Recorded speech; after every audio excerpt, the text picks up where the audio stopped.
So many choices, but did they all matter?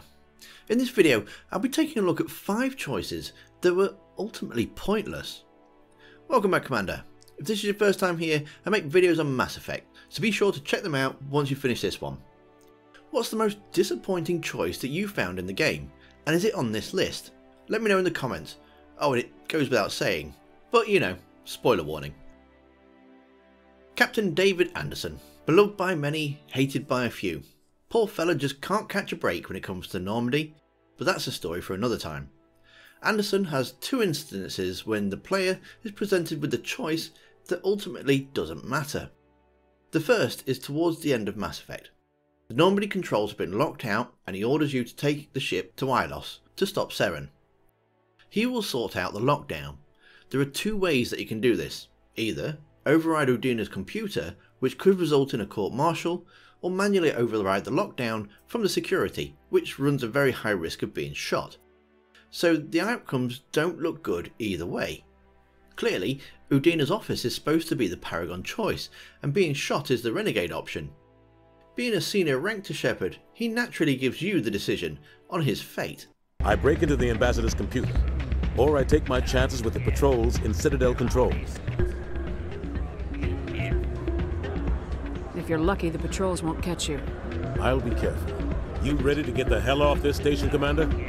I mean, okay, technically you are a Spectre by this point, so not under direct command of him, but still, it's either his career or his life is put in your hands.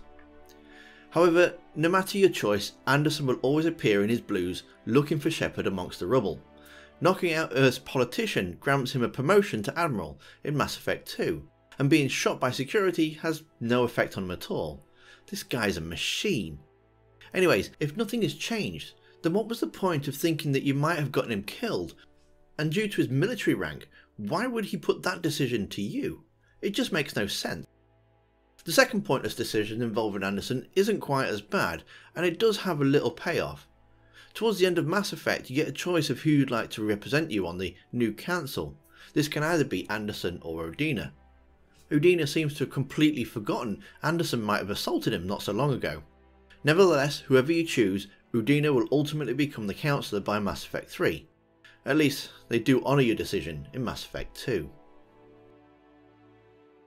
Mass Effect 2 sees the series mix it up. Just as you've got settled into the Alliance military way of life, Shepard is killed and brought back to life and now working for Cerberus. Cerberus and I want the same thing, to save our colonies. That doesn't mean I answer to them. Yeah, same difference.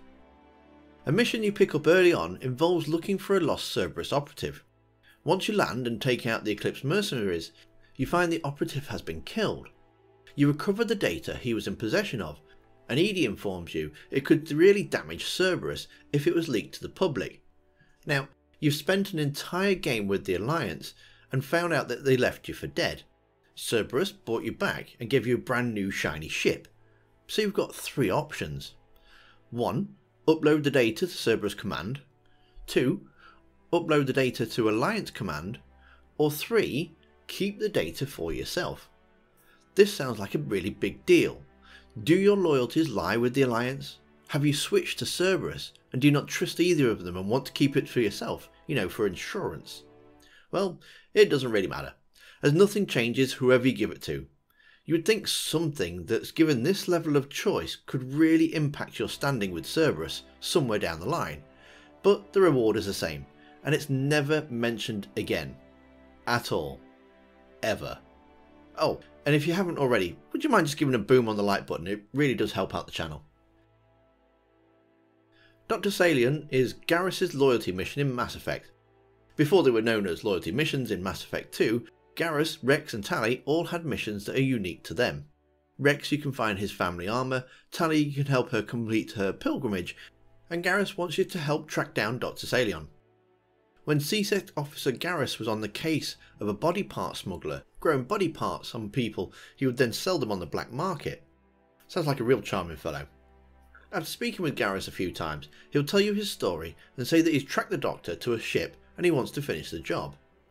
Once on board the ship, you can either take Garrus with you or not. He's not best pleased if you don't take him, but it's still your choice.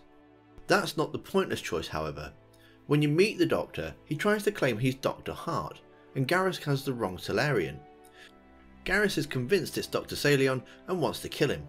You can either choose to allow it or not. Can't let him get away. Not again. If he dies, we'll never know what he's been up to, or how he did it. We'll take him in, interrogate him, and he'll serve his time. Okay. You're right. You're a very lucky Salarian. You owe the Commander your life. Oh, thank you so very much. Finally, some action. Even if you convince Garrus to stand down, the Doctor refuses to be taken in alive. So either way, he's going to die.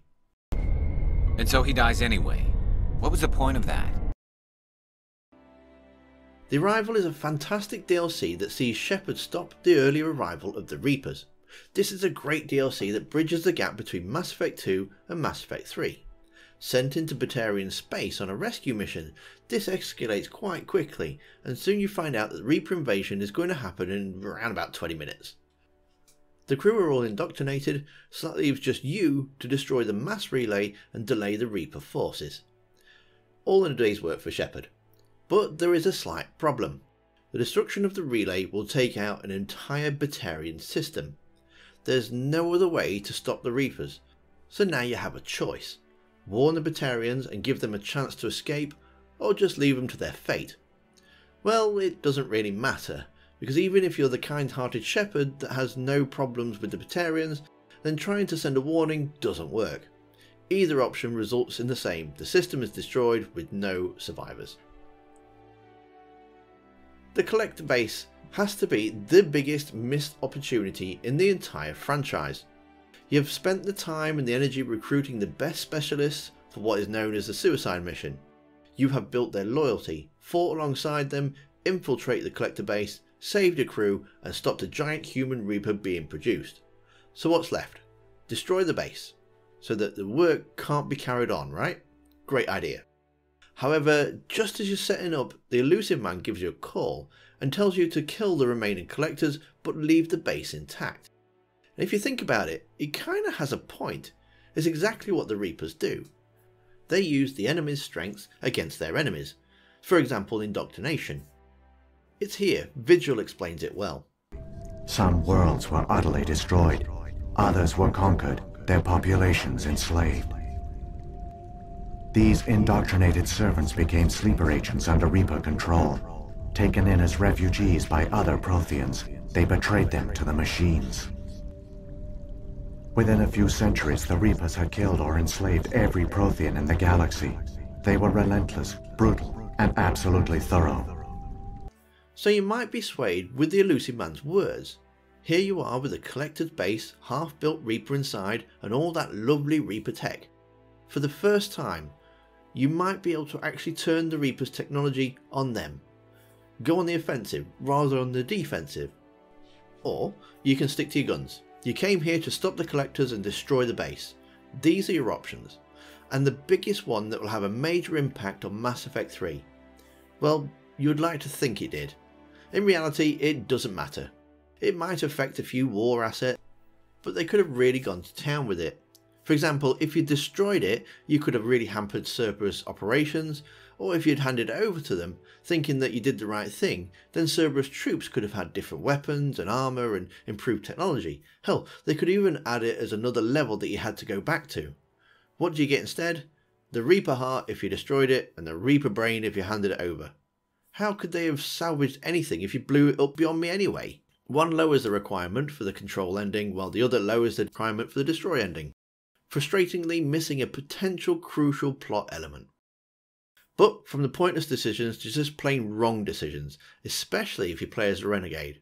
So go check that out, the video's on screen now. Thank you to Nerdy Dude, the supporters, and you for watching. And I'll see you next time. Commander.